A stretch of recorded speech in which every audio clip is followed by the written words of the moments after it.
Hello friend. मैं अपना cancer journey इस चैनल पर शेयर करूंगा। मुझे किस टाइप का कैंसर था, उस कैंसर में मेरे क्या सिम्टम थे, क्या कॉज थे, क्या डायग्नोसिस था और क्या ट्रीटमेंट प्लान किया था डॉक्टर ने। मैंने अभी तक जितना भी इस ट्रीटमेंट फेज में सीखा है, मैंने कैंसर जर्नी में जितना भी अभी तक सीखा है, जो चीज़ फेस किया, वो सब कुछ आपसे शेयर करूंगा इस चैनल में।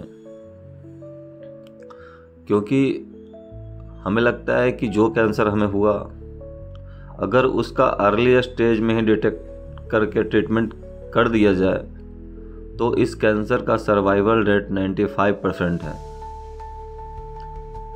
तो कैंसर, जो भी कैंसर हो, उससे हमें डरना नहीं है, उससे लड़ना है। कैंसर को हम लोग क्लासिफाइड जो करते हैं, वो टिश्यू जहाँ से स्टार्ट होता है और लोकेशन इन द बॉडी और अदर फैक्टर हम लोग। तो टिश्यू का जो टाइप है कैंसर का, उसमें कार्सिनोमा, सार्कोमा, ल्यूकोमा, लिम्फोमा और माइलोमा होता है।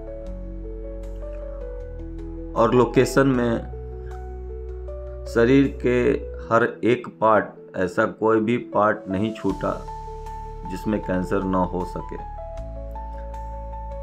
टाइप में जैसे breast cancer, lung cancer, prostate cancer, liver cancer, kidney cancer, oral cancer, brain cancer, stomach cancer, testicular cancer, bone cancer, blood cancer.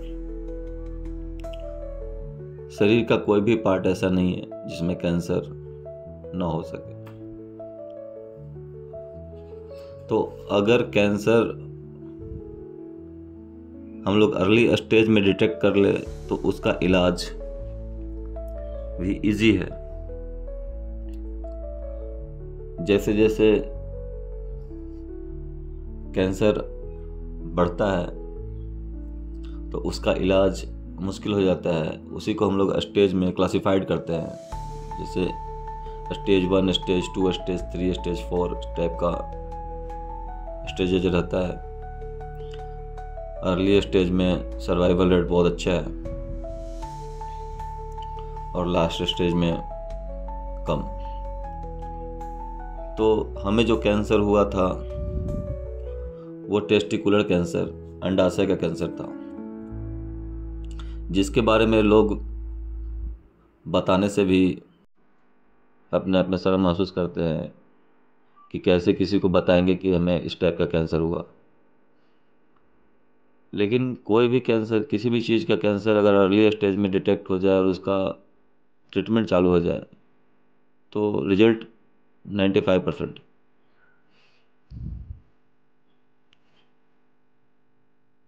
तो कैंसर के कॉजेज़ क्या होते हैं, तो डॉक्टर जहाँ तक बताते हैं उसमें जेनेटिक्स सबसे बड़ा रोल होता है। फिर अल्कोहल हो गया। मैं ये नहीं कहता कि अल्कोहल लेने वाले, तंबाकू, खैनी, सिगरेट, बीड़ी पीने वालों को ही कैंसर होगा या उन्हीं लोग को होते हैं, ऐसा कुछ नहीं है। मैंने आज तक कोई भी नशा नहीं किया, कोई भी ड्रिंक, कोई भी अल्कोहल, कोई भी सिगरेट, गांजा, दारू नहीं पिया, फिर भी मुझे कैंसर हुआ। तो ये नहीं कह सकते कि जो अल्कोहल लेगा उसी को होगा, जो नहीं लेगा उसको नहीं होगा। चांसेस बढ़ जाते हैं। जेनेटिक डिसऑर्डर मतलब पारिवारिक में हिस्ट्री पहले से है कैंसर का, तो उसमें होने का चांसेस ज़्यादा होता है। मैं ये नहीं कहता कि हो ही जाएगा, लेकिन चांसेस ज़्यादा होते हैं। फिर वैसा डिजीज जो क्रोनिक हो, बहुत दिन से ठीक नहीं हो रहा, जैसे खांसी हो, 2-3 साल 4 साल हो गया ठीक नहीं हो रहा, उसको दिखाना बहुत ज़रूरी है।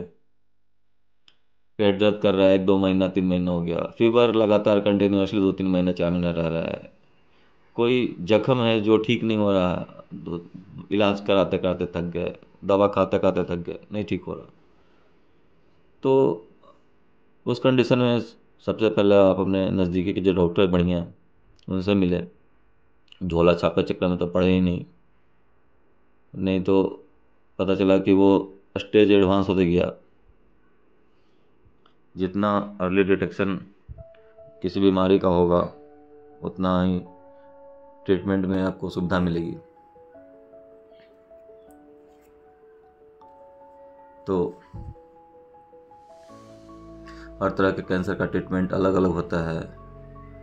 हर तरह के कैंसर का जांच करने का जो डायग्नोसिस प्लान डॉक्टर करते हैं वो सब अलग होता है।